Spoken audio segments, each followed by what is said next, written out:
Elijah Carter solved a math problem in 30 seconds faster than anyone in the room. His teacher froze. The class stared. But instead of applause, he was accused of cheating, of memorizing, of being too smart for a kid like him. And what the school did next sparked an FBI investigation. But that was only the beginning. Cut to black text. They said his brilliance broke the system. But who really got exposed? Before we deep dive into this interesting story, subscribe to our channel and tell us where are you watching from. Share in the comments below. The morning sunlight drifted through the dusty blinds of room 12B at Pine Ridge Elementary, striping the floor in uneven bars of gold. It was the kind of slow Tuesday where nothing extraordinary was supposed to happen, the kind where teachers forced smiles and students forced attention. But in the far left corner, at a desk too small for his long legs and too shaky for the books stacked on top, sat 10-year-old Elijah Carter, quiet, observant, and already calculating patterns in the tiled floor as if the world communicated best through numbers. He didn't speak much. He didn't need to. The shifting equations in his mind served as their own kind of language. Miss Hanover, his teacher, cleared her throat and clapped her hands to gather the class. All right, everyone. Today is our final round of the mental math challenge. Whoever solves this problem the fastest wins. The class responded with groans, whispers, and a few half-hearted cheers. Elijah simply adjusted his glasses, which always slid down his nose when he tilted his head to think. Most of the class assumed the challenge was just another routine activity, meant to keep them distracted before recess. They had no idea the moment was about to become the spark that ignited an entire storm. Ms. Hanover, holding a stack of activity sheets, hesitated before lifting the top page. This problem, well, it's a little tougher than usual. Her eyes flicked briefly toward Elijah, and then away, as if she already knew whose abilities would be tested the most. She wrote the problem on the board, a layered equation with exponents, decimals, and interlocked operations, normally reserved for high school students. A few kids widened their eyes. Others looked defeated before even picking up their pencils. Elijah leaned forward, studying the equation with an intensity that seemed almost unnatural for a child his age. But to him, the numbers weren't frightening. They were familiar. They were comforting. Ms. Hanover tapped the chalk twice. Ready, begin. The room broke into frantic scribbles and frustrated sighs. Pencils scratched, erasers tore across paper, and chairs creaked as students shifted, trying to find angles where their thoughts might flow better. But at Elijah's desk, something quieter unfolded. He didn't write immediately. He stared, eyes darting through the components of the equation, dissecting each piece with mathematical instinct rather than conscious effort. He whispered something under his breath, a habit he developed whenever patterns started lining themselves up in his mind. Decimal reduction first, exponent carries, negative shift. Is he talking to himself again? A student whispered across the aisle. Shh, another answered. Maybe he's glitching. But 30 seconds later, before the class had even cleared the first line, Elijah lifted his hand. Not hesitantly, not nervously, just naturally. Miss Hanover blinked. Elijah? Are you done? He simply nodded. Let me see your work. He handed her the sheet, his writing neat and precise, every calculation aligned perfectly, as if guided by a ruler. Miss Hanover skimmed the page, her expression shifting from curiosity to disbelief, to brief, flickering awe. Elijah, this is correct. The class froze. Some students gasped. Others groaned, unsurprised. But one voice from the back pierced the silence with a kind of sharpness that felt like accusation. No way he did that already. Another voice chimed in, quieter but dripping with suspicion. He probably saw it earlier. Miss Hanover straightened. Now hold on. The competition isn't over, but the whispers already spread like wildfire. He cheated. He memorized it. Teachers always give him the answers. His dad probably taught him the test or something. Elijah shrank in his seat, shoulders tightening as if trying to fold himself small enough to vanish. He had felt this before, the shifting air in a room when his intelligence crossed the line of what adults expected from a child like him. He'd felt it in second grade, third grade, and again last winter when he finished a district reading exam in a third of the scheduled time. Being brilliant never protected him from being doubted. Miss Hanover tried to refocus the class. She called time 15 minutes later and graded the remaining papers. No one came close to Elijah's accuracy, let alone his speed. But the celebration she tried to muster never arrived. The room buzzed with tension. After class, as students filed out to recess, one teacher, Mr. Dalton from next door, stepped into the room after overhearing the commotion. "I heard your class had a moment," he said, voice wrapped in skepticism. "Is it true the Carter boy finished that equation in under a minute?" Miss Hanover hesitated. "Yes, and correctly." Mr. Dalton exhaled sharply. "You know the district doesn't like anomalies like that. It raises questions." "Questions about what?" she asked. He didn't answer directly. His silence said enough. He leaned in, lowering his voice. "Keep an eye on him. Kids don't just do math like that." The tone, half warning, half accusation, hung in the air long after he left. Elijah, who had lingered near the classroom door to tie his shoe, heard every word. He felt something tighten in his chest. Not fear, not confusion. A quiet, familiar ache, like the world kept measuring him against expectations he never asked for. Expectations shaped more by what people saw on his skin than what they saw in his mind. He walked outside to join the others, but the stares followed him like shadows. At lunch, 3 boys at the next table whispered loudly enough for him to hear. "No 10-year-old does that unless they're cheating." Maybe his parents force him to do crazy math drills. Or maybe the teacher gives him answers because she feels bad for him. Elijah didn't respond. He opened his lunchbox, pulled out a cold turkey sandwich, and stared at it without taking a bite. Across campus, in the main administrative office, the whispers had already turned into something more formal. Mr. Dalton stepped inside, knocking on the wooden doorframe. "Linda," he said to the assistant principal, "I think you should see this." He explained the incident, emphasizing Elijah's speed, the complexity of the math problem, and the students' reactions. But the tone he carried, the assumption that something unnatural had occurred, pushed the conversation into dangerous territory. The assistant principal crossed her arms. "Are you suggesting misconduct?" "I'm suggesting we can't ignore this," he replied. "We've had issues before." Issues was the word adults used when they didn't want to say prejudice. Without asking further questions, without speaking to Elijah, without reviewing the problem, or considering the boy's academic record, the assistant principal reached for her office phone. "Who are you calling?" he asked. "Superintendent Flannery. We need guidance. If this is what it sounds like, we're obligated to investigate." "And if it isn't?" he asked. She paused only briefly.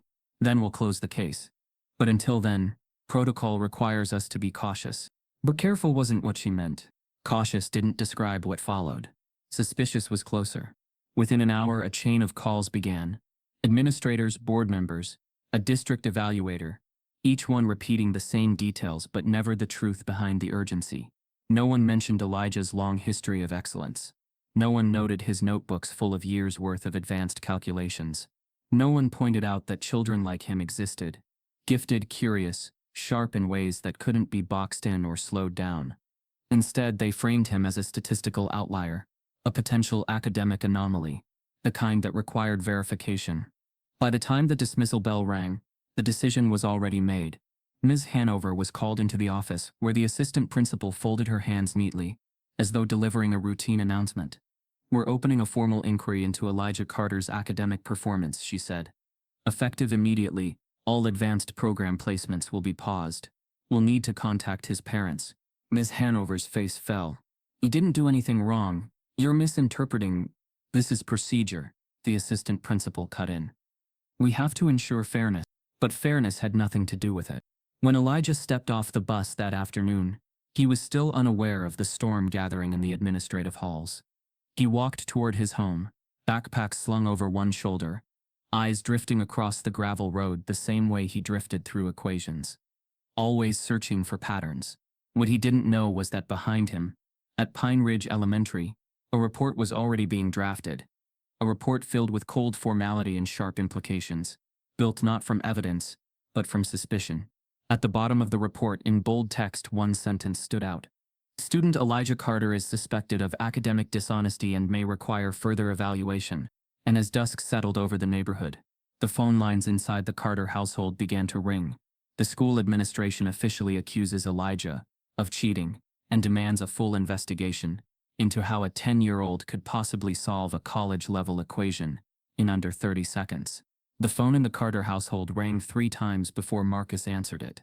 Still wearing his delivery uniform and balancing a bag of groceries against his hip, His voice held the soft fatigue of a man who had learned to brace himself before speaking to any institution.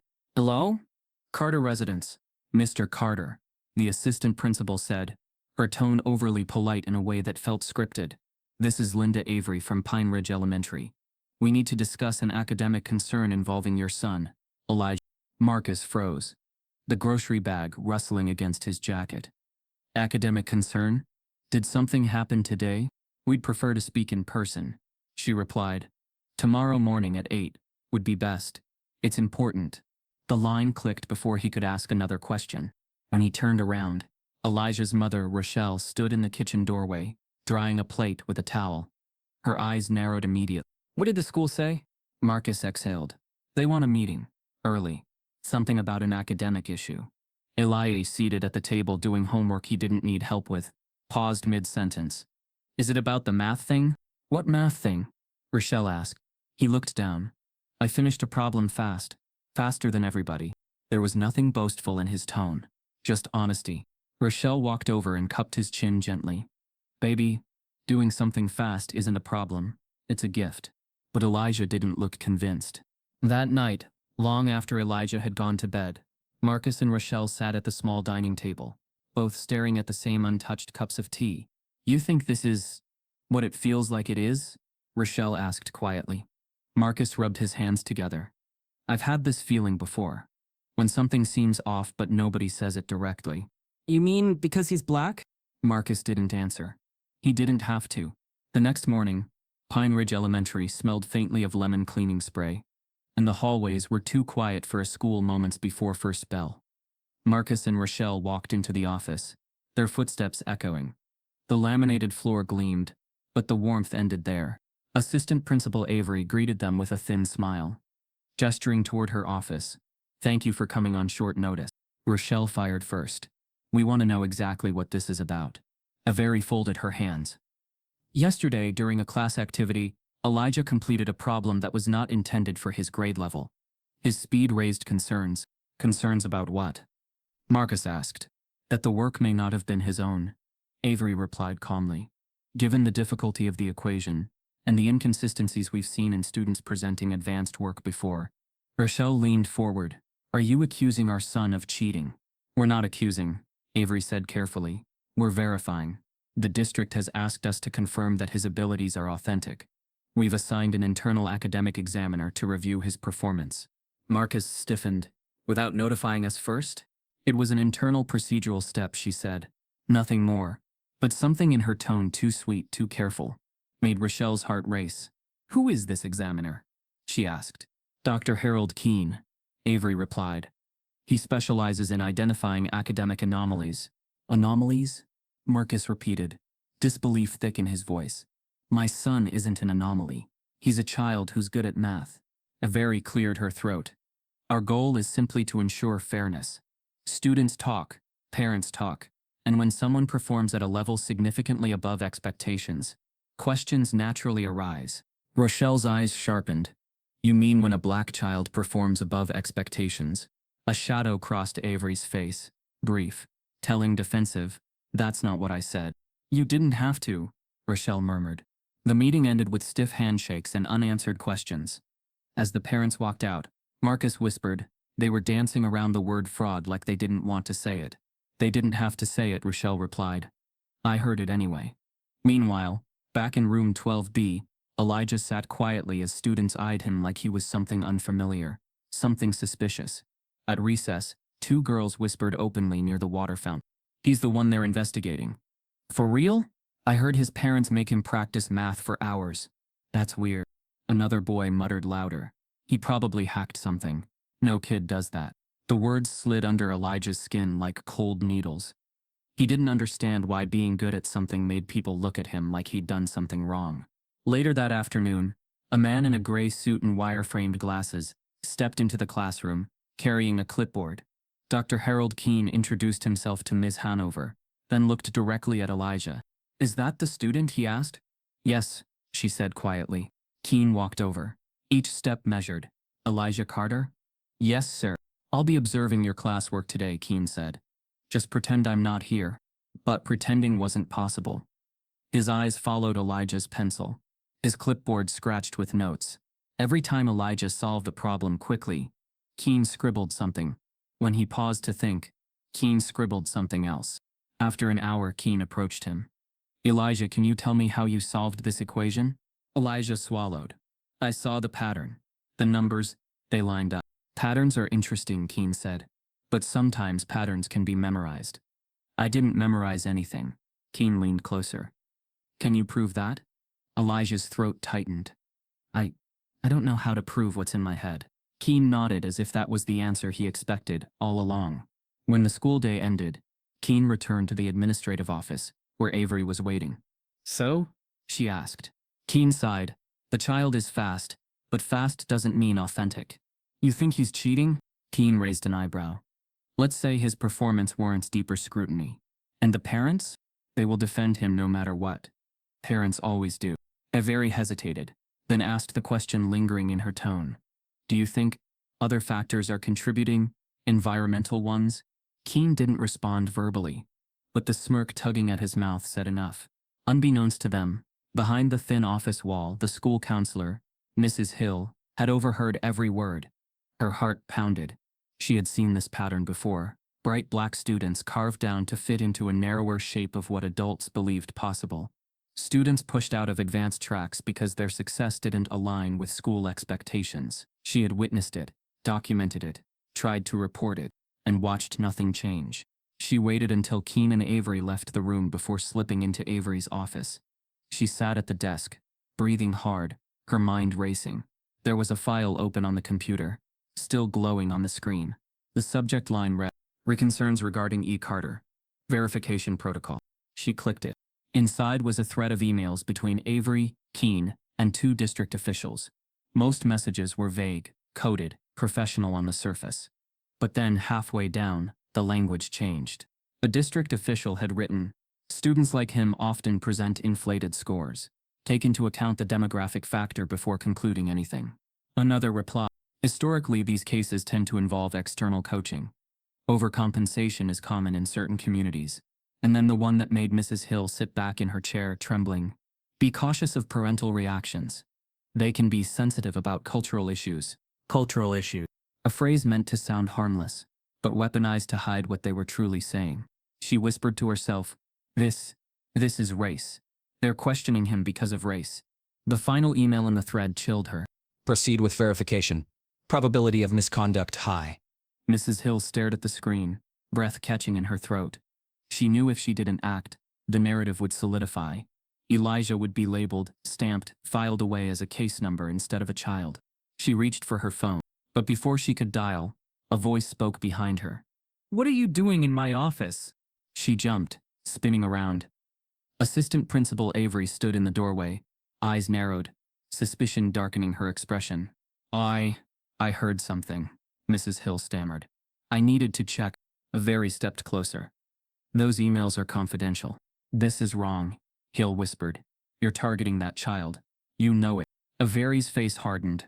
"You need to leave. Now." Mrs. Hill gathered her things quickly, hands shaking. She walked out of the room, knowing exactly what she had seen.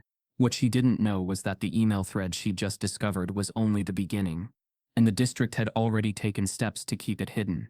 Later that night, an anonymous copy of the same email thread is secretly forwarded to an unexpected recipient, revealing that race might be influencing how Elijah's success is being questioned. The morning after Mrs. Hill's discovery, a quiet storm was already brewing within the email inboxes of the Pine Ridge Elementary School Board. At 6:03 a.m., a single anonymous message landed in 5 inboxes. Subject: Urgent. Academic integrity concern. Body: There is substantial reason to believe the Carter child's recent math performance was assisted by external tools and parental coaching. A full review is warranted. Patterns in his behavior suggest rehearsed solutions, not genuine comprehension. This is a matter of district credibility. It was unsigned, masked behind a burner account with no IP trail the district's tech team could trace. By 7:15 a.m., the email had been forwarded to the superintendent, legal counsel, and the Special Review Committee, a team often activated during disciplinary escalations, but rarely for 10-year-olds. By 8:30 a.m., the school's atmosphere changed. Administrators spoke in clipped tones. Teachers paused when Elijah passed in the hallway. Even the janitor, usually cheerful, looked away when Marcus dropped Elijah off. Inside the boardroom, Superintendent Flannery tapped the email on the screen. We now have formal claims that the Carter boy's work isn't his own. We need to act decisively and transparently.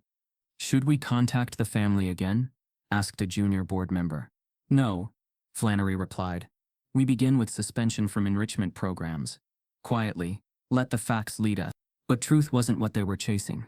They wanted compliance, not clarity. That afternoon, Elijah was pulled from his advanced math class.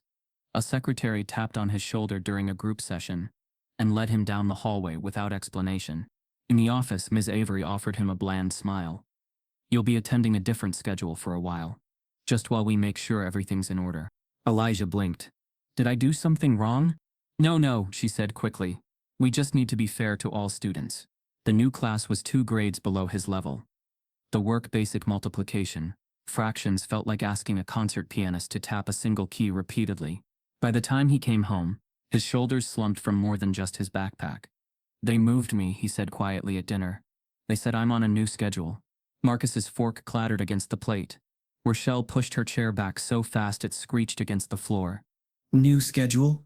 She repeated. They pulled you out of your program? Elijah nodded. They said it's to be fair. Marcus stood, rage simmering beneath his voice. Fair to who? But the anger didn't end at school.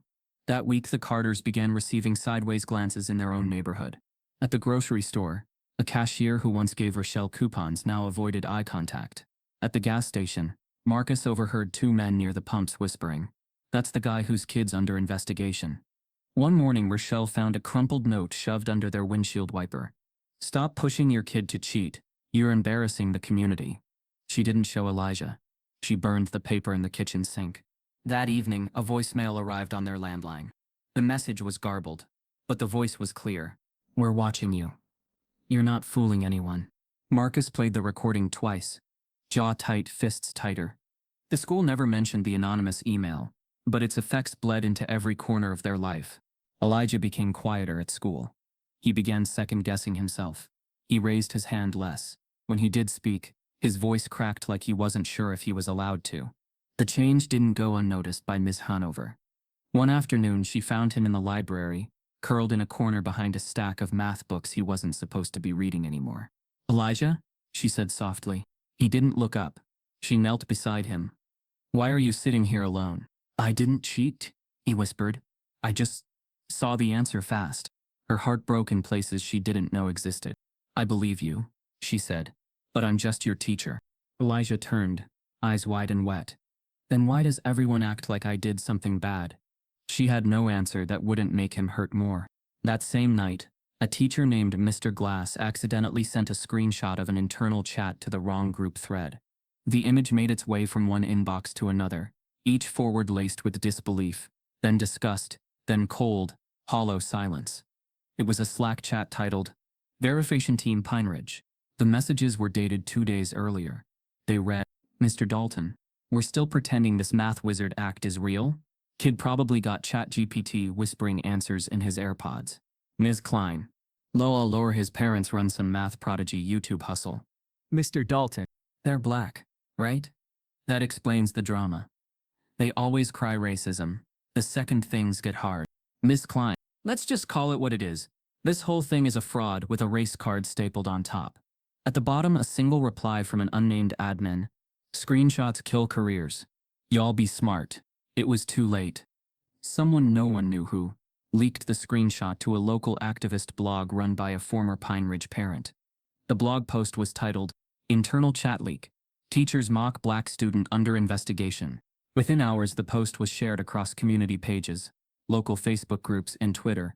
It included blurred photos of Elijah at his school desk, one of Rochelle walking with him across the playground, and a quote that sent the town into a spiral. "They always cry racism. The second things get hard." The story spread faster than the truth ever could. Pine Ridge officials scrambled to issue statements. "The leaked communication does not reflect the values of our institution. We are conducting a full internal review. The matter is under investigation." But for the Carter family, the damage was already done. Rochelle sat on the edge of the bed, staring at the glowing screen of her phone. They're calling us scammers now. Marcus stood in the hallway, hand pressed to the doorframe. They called our son a fraud and now the whole town sees it. Elijah, from the other room, asked the question they feared most. Am I still smart if nobody believes me? Neither parent answered, because in that moment, they didn't know how. The next morning, another screenshot surfaces, this time from the school district's internal files, where teachers not only mock Elijah, but openly question whether a child from that background could ever be gifted. The sun had barely risen when the second knock came. Rochelle was standing by the kitchen window, pouring coffee, trying to pretend the world still made sense. Marcus sat silent at the table. Elijah curled beside him on the bench seat, drawing circles in his notebook again, the only thing he could do that didn't feel like breaking some invisible rule. The knock was slow, deliberate, 3 heavy taps. Marcus opened the door slowly. 2 CPS caseworkers stood waiting. 1 male, 1 female, both dressed in muted tones, their expressions unreadable. Mr. Carter, the woman said, we're here to follow up on last night's welfare check. We need to conduct a full in-home inspection as part of the open investigation. Investigation? Rochelle stepped into view, eyes wide. You said it was just a check. The male agent held up a clipboard. The school has submitted a formal referral citing potential educational neglect through forced academic overload. Elijah isn't neglected, Marcus snapped. He's ahead. We understand your concern, the woman replied evenly. But our job is to verify that. This won't take long. They entered the house without further argument. Marcus's fists were tight at his sides. Rochelle placed a protective hand on Elijah's shoulder as the agents split up. The female caseworker examined the living room first. Bookshelves lined the walls. Encyclopedias, puzzle books, STEM journals, Marcus kept from his engineering days. Elijah's math trophies, small simple plaques from local contests, sat proudly on the mantel. These his? The caseworker asked, nodding toward the awards. Yes, Marcus said. From 2nd and 3rd grade competitions. She scribbled a note. The male agent entered the kitchen, opening drawers, checking for meal prep consistency, vitamins, cleaning products. Rochelle's chest tightened as he peeked into their pantry like parenting was something measured in brand labels and expiration dates. Next, they entered Elijah's room. On the walls, star charts, periodic tables, a framed multiplication table, laminated years ago. His books were alphabetized, mostly math and logic puzzles, some biographies, a few novels he read for balance. Does he read these for fun? The woman asked. Marcus nodded. He chooses what he wants. The woman raised an eyebrow. Even this? She pulled out a thick book on cryptography. Marcus's voice dropped. Yes, he decoded half of it by age 8. The male agent flipped through Elijah's school notebooks. Every page was neatly written, marked with practice equations and little side sketches, robots, solar systems, symbols. But instead of admiration, their glances suggested concern. He likes patterns, Rochelle offered quietly. He plays with numbers like they're toys. The woman turned to Elijah, who stood by the door watching. Elijah, she asked, crouching. Do you like doing math? He nodded shyly. It's like drawing in my head. And does anyone make you do it when you don't want to? Elijah frowned. No, I just like it. Do your parents ever get upset if you get a problem wrong? No. Daddy says mistakes are part of puzzles. The agents looked at each other. It should have been enough. But it wasn't. In the living room, after the walkthrough, the female agent closed her binder slowly. The environment is academically intense. Marcus raised an eyebrow. Is that a crime? No. But it's highly structured. There's concern Elijah may not be engaging socially with peers. He has friends, Rochelle said. He plays chess after school. He goes to the library group every Thursday. The male agent spoke up. It's not just about activity. It's about balance. He's a gifted child, Marcus snapped. We didn't choose this path for him. He did. The woman hesitated, glancing at the man beside her. Then she leaned in slightly. Off the record, she whispered. The school thinks you're pushing him, that he's not like other kids, and maybe you're manufacturing performance to prove a point. Rochelle's breath hitched. What point? That your son is better than their expectations, the woman said. They think it's too perfect, too curated. Marcus's voice cracked. You're telling me that because our son is too smart, we're being investigated. The woman's eyes softened. Just for a moment. I'm telling you that you're not imagining it. The agents left with polite nods and vague promises to follow up, but their presence lingered in the air like smoke after a small fire, visible only to those who knew something dangerous had sparked. Marcus walked to the backyard and sat in a lawn chair, staring at the bare branches above. Rochelle joined him, arms folded, her breath white in the cold. "This is punishment," she said. "Not for a crime, for disrupting what they expect." Marcus nodded slowly. "They expected average. We gave them exceptional. They don't know how to handle that, so they turned it into a threat." Inside, Elijah sat cross-legged on the couch, watching a number theory video on his tablet. He wore headphones, but his eyes looked distant. Every few minutes he glanced at the door, as if waiting for more strangers to walk through it. 2 days later, a certified letter arrived. Marcus tore it open and read it aloud. "You are hereby notified that the Carter family's independent tutor, Ms. Lorraine Beck, has been subpoenaed to appear in an evaluative inquiry regarding Elijah Carter's academic performance. The district seeks clarification on whether Mr. and Miss Carter have provided unauthorized external academic support." Rochelle grabbed a letter, rereading it twice. "They're calling Lorraine to testify? Are they serious? She's been tutoring him since first grade." Marcus said, "They're looking for a smoking gun. Something to pin this on." "They won't find one. They don't need to," Marcus replied. "They just need doubt." That afternoon, Marcus called Lorraine. She answered on the second ring. "I got the notice," she said before he could speak. "I'm so sorry this is happening," Marcus said. "They're trying to twist everything." "I know," she replied. "I've seen this before." Lorraine Beck was 62 years old, a retired AP calculus teacher with decades in the system. She was white, sharp, and well-respected, but even she had seen what happened when brilliance came in a black child's skin. "I've been documenting everything," she told Marcus. "Every session, every breakthrough. I'll tell them the truth. They might twist your words. Then I'll speak clearly." There was a long silence. "Marcus," she added gently, "they don't just want to know if Elijah is gifted. They want permission to doubt it." When she arrived for the district hearing, Lorraine wore a navy suit and carried a portfolio. Inside it, detailed lesson plans, video timestamps, session logs. She sat across from the panel of evaluators, two of whom she recognized from her years in the school system. "You've worked with the Carter child for how long?" one asked. 4 years, she replied, "on and off depending on their needs." "And have you ever noticed signs of parental coercion?" "No," Lorraine said flatly. "What I noticed was a child who asked for more problems, not fewer." "Do you believe his abilities are authentic?" "I believe he's one of the most intuitively brilliant math thinkers I've ever worked with." "And the speed?" another asked. "Can a child truly solve problems that fast without assistance?" She leaned forward. "When your brain sees numbers the way his does, the question isn't how he solves so fast, it's why the rest of us are so slow." There was silence. The panel scribbled notes, but as Lorraine exited the building, a quiet unease filled her chest. Because in a system built on hidden expectations, sometimes truth wasn't enough. Later that evening, Marcus receives an encrypted message from a school staff member he doesn't know. Attached is a hidden video clip labeled Elijah Meeting, MP4, and what it shows inside a private evaluator meeting changes everything. Marcus sat alone in the living room, the house dark except for the soft blue glow of his laptop. Rochelle and Elijah had gone to bed hours ago, but he hadn't moved. His finger hovered over the mousepad, staring at the file that had arrived just hours earlier, its title encrypted until he entered the code given by the anonymous sender. Elijah Meeting. His pulse thudded in his neck as the screen flickered, then loaded a grainy recording. A hidden camera somewhere low, possibly clipped to a bag or coat, captured a private room, beige walls, a round table, and 2 men from the evaluator team.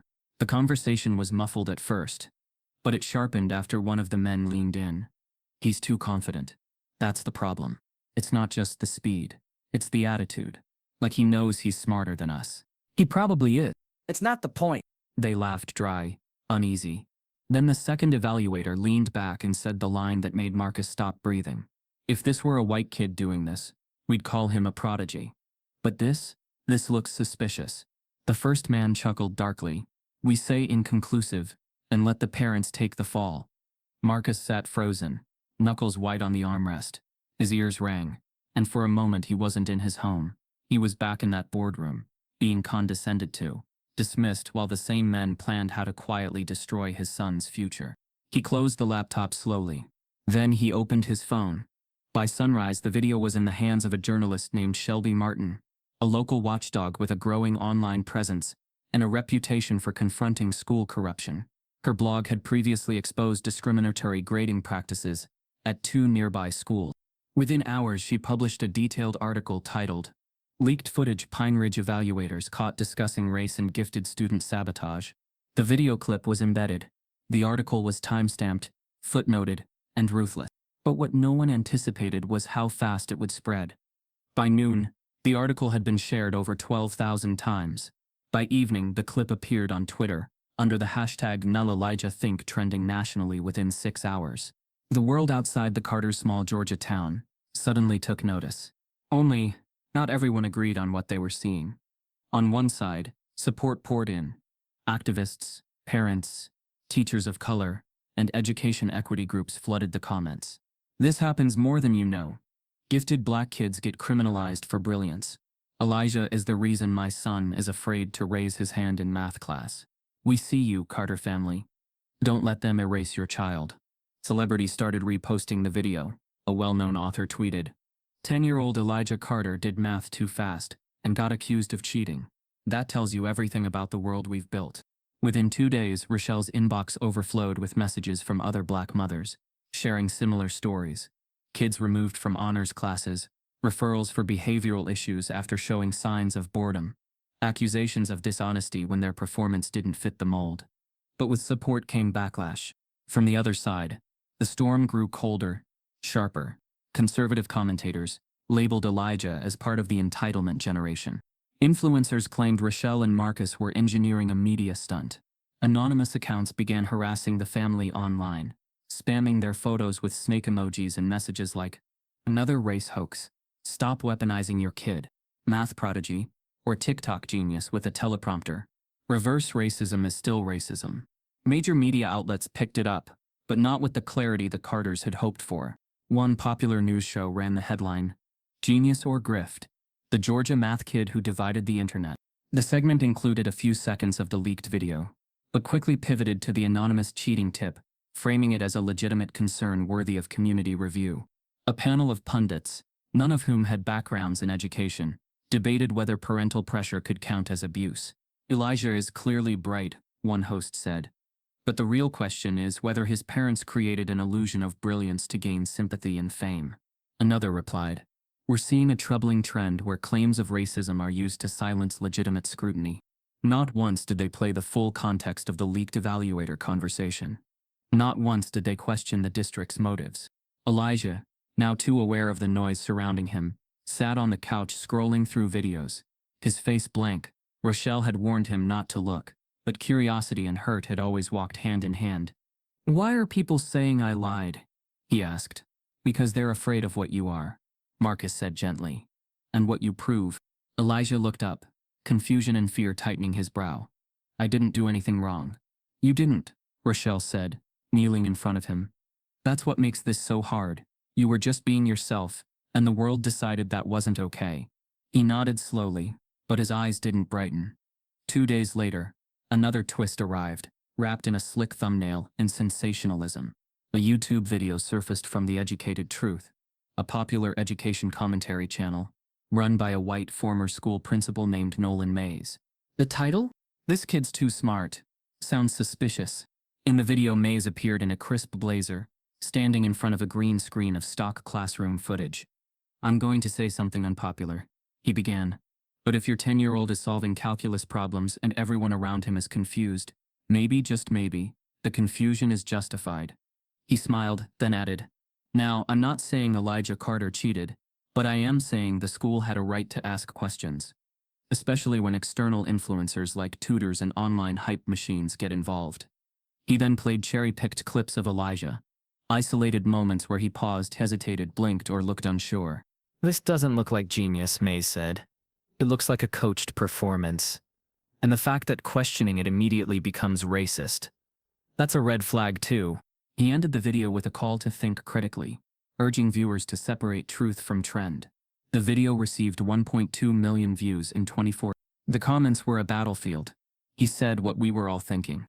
Finally, someone not afraid to question the woke mob. Let's see your 10-year-old solve those problems, Nolan. This is child harassment disguised as journalism. Within a day, national networks started referencing the video. School boards across the state began reviewing their own gifted programs for signs of irregularity. And back at home, the Carters watched the storm swell. Rochelle sat by the window that night, her laptop glowing in her lap. She scrolled past another dozen messages, some supportive, others venomous. A new video had surfaced, showing Elijah walking out of the school building. It had 40,000 views in 2 hours. They're treating him like a meme, she whispered. Not a kid. Marcus walked in, holding his phone. The superintendent just scheduled a press conference. For what? Damage control. They're trying to get ahead of it. Too late, Rochelle murmured.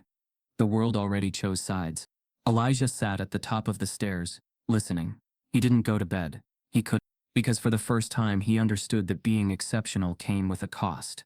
And the people judging him didn't care about the truth. They just cared about the narrative. Minutes later, Elijah's name trends again. This time because a new viral video drops. A famous education influencer walks to the camera and says, "I don't care what the school says.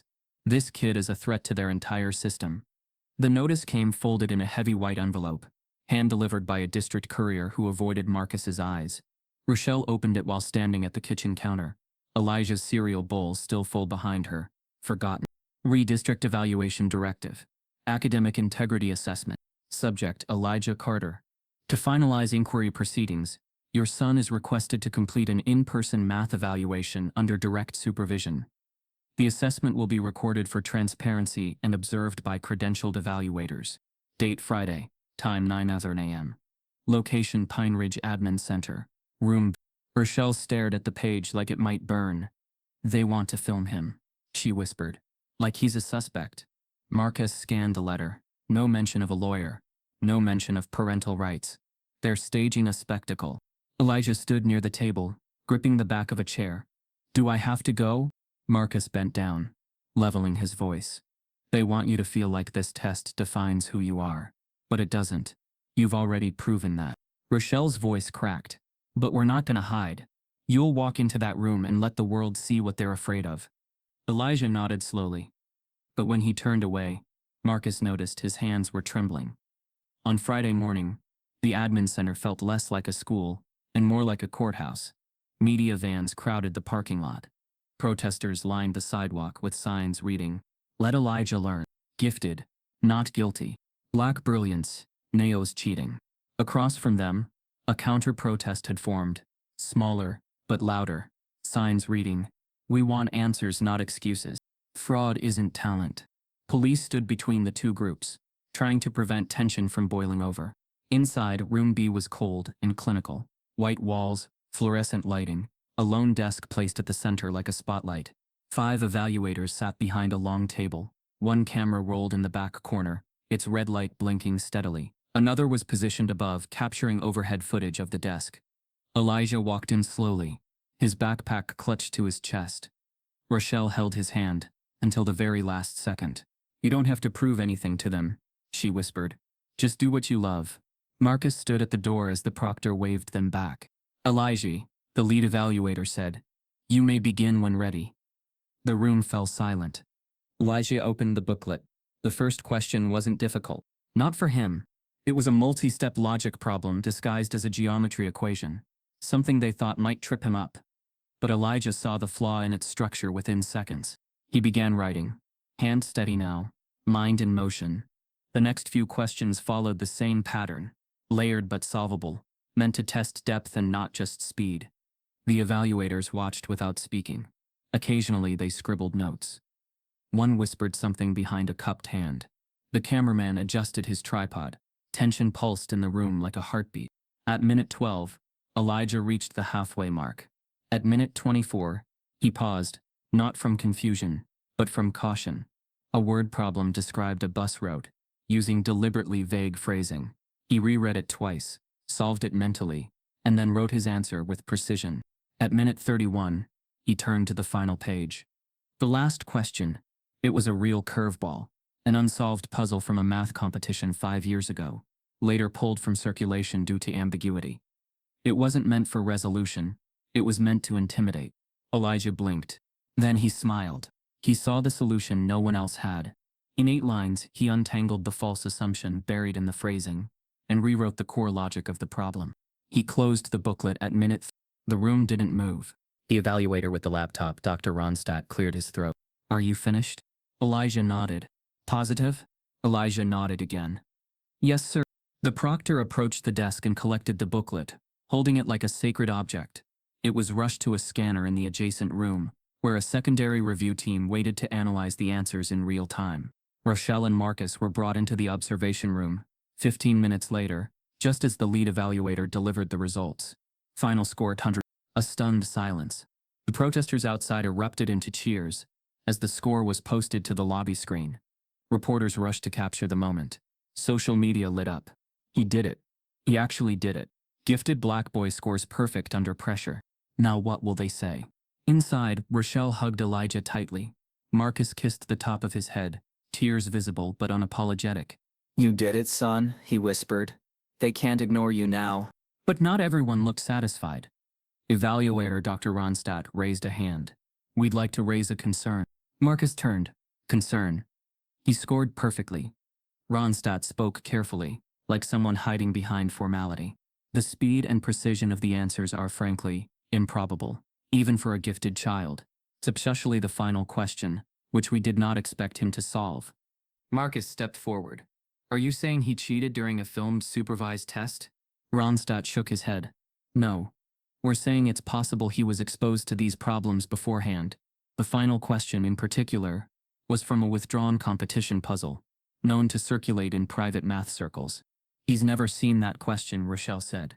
Neither have we. Ronstadt raised an eyebrow. Can you prove that? Marcus blinked. Can you prove he has? The evaluator didn't answer.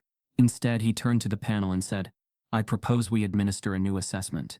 A pattern recognition exam developed privately, with problems not available online or through any known training programs.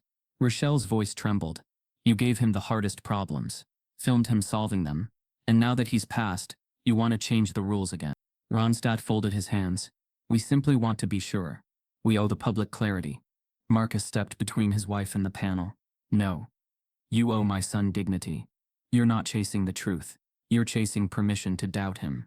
The room thickened with silence. From the back, another evaluator, one who had remained silent until now, spoke up. I agree with Dr. Ronstadt. All eyes turned to her. Elijah's answers are correct.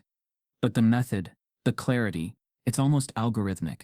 I believe he's memorizing patterns, not reasoning. Marcus's hands curled into fists. He's 10, he said, and he's smarter than you. That's the real problem, isn't it? The woman didn't respond, but she didn't need to. Because even in victory, they had found a new way to challenge his worth. That evening, Rochelle receives a message from a private account, an image attachment of another math problem with a note. If he's really a genius, let's see him solve this. Live. And the state's top education official. That night, just hours after the math test that should have silenced every doubter, Rochelle scrolled through her phone in bed, the screen glow washing over her tired face. Elijah had finally fallen asleep, his body curled beneath the comfort of numbers only he could fully understand. Marcus sat beside her, flipping through news coverage. Every outlet showed Elijah seated under surveillance, pencil in hand, performing with a quiet intensity that even the camera couldn't diminish. And still, headlines refused to shift. Prodigy or pattern mimicker. Too fast, too suspicious. District demands reassessment. Despite 100%. Rochelle shook her head. It doesn't matter what he does. They'll keep shifting the goalposts. Marcus looked at her, his jaw tense. They want people to question him. They don't want an answer. They want doubt to linger. Suddenly Rochelle's phone buzzed in her hand. An anonymous message. No subject, no text. Just a video link. She hesitated. Then tapped. The video opened with the sound of wind light, crisp, carrying the distant noise of children laughing. The camera was shaky, handheld. A school playground filled the frame, and at the center Elijah, younger, maybe 9, kneeling in the grass with a stick in his hand, drawing equations in the dirt like a child sketching out dreams. The quality was grainy but clear enough to see. He was solving problems. Hard ones. Not multiplication drills or fraction tables. These were matrix rotations, statistical logic puzzles, modular arithmetic. Rochelle recognized some from Marcus's old books. And he wasn't just writing them. He was talking through them, explaining each step aloud to a small circle of students, who watched him like he was performing magic. Rochelle's breath caught. The timestamp in the corner read, March 17, 6 months before the first cheating accusation. "Marcus," she whispered, "come look at this." He leaned in, watching the footage, heart thudding louder with each passing second. Elijah finished the problem, smiled, then said, "Now try this one," and pointed to the dirt, daring his classmates to follow his thinking. The video ended. Below it, a message. "I taught at Pine Ridge. I saw what they ignored. They erased him before the world could see him. Don't let them erase this." Marcus exhaled. This changes everything. The video was uploaded to a private channel and then reposted across Reddit, Twitter, Facebook, and YouTube. Within 12 hours, it had 5.6 million views. The comments were a firestorm. So he was solving college-level math on a playground. They built an entire scandal over a kid who was already this gifted. Where's the apology? This is systemic erasure. In real time. Even skeptical outlets began to shift tone. A CNN segment aired. Newly leaked footage shows Elijah Carter's brilliance months before scandal. A respected journalist on NPR asked, "If a white student had done this, would we have ever seen it as a threat?" Talk shows debated the ethical implications of racial bias in gifted education. Pressure exploded overnight. By morning, a growing coalition of parents, educators, and public figures demanded an official apology and Elijah's full reinstatement. The hashtags surged. Justice for Elijah. Black brains matter. Math not mistrust. Outside Pine Ridge Administrative Center, the protest lines doubled. National organizations began sending representatives. A group of Black STEM professionals launched a fundraiser in Elijah's name to support underrepresented gifted students. The system had awakened something it could no longer contain. Superintendent Flannery sat in his office, jaw clenched, TV muted. His phone buzzed nonstop. Emails, missed calls, internal memos from state education officials. He finally stood and barked to his assistant. "Call the board. Emergency meeting. Tonight." The boardroom lights flickered to life that evening. As members shuffled in with hushed urgency, no one cracked jokes, no one leaned back in their chairs, like usual. The video had cut too deeply into their manufactured narrative. Flannery began without small talk. "We're not here to save face," he said. "We're here to control the fallout." One board member whispered, "Should we reinstate the Carter boy now?" Another said, "Should we issue a public statement?" Flannery frowned. "No, not yet. If we act too quickly, it looks like guilt. We let the review finish. We give the appearance of integrity. And if the public demands a reversal." He looked around the room. "Then we blame protocol." But not everyone in the room was still playing by the same rules. A junior board member named Claudia Hastings, young, sharp, and new to the political undercurrent of the district, had been quietly collecting receipts. She'd joined the board to advocate for equity. What she'd witnessed was the opposite. As the meeting unfolded, she typed under the table, uploading the video to her professional educator blog. She added a statement. "We failed Elijah Carter, and we failed every student watching this unfold. Let the truth speak louder than suspicion." She hit publish before the meeting ended.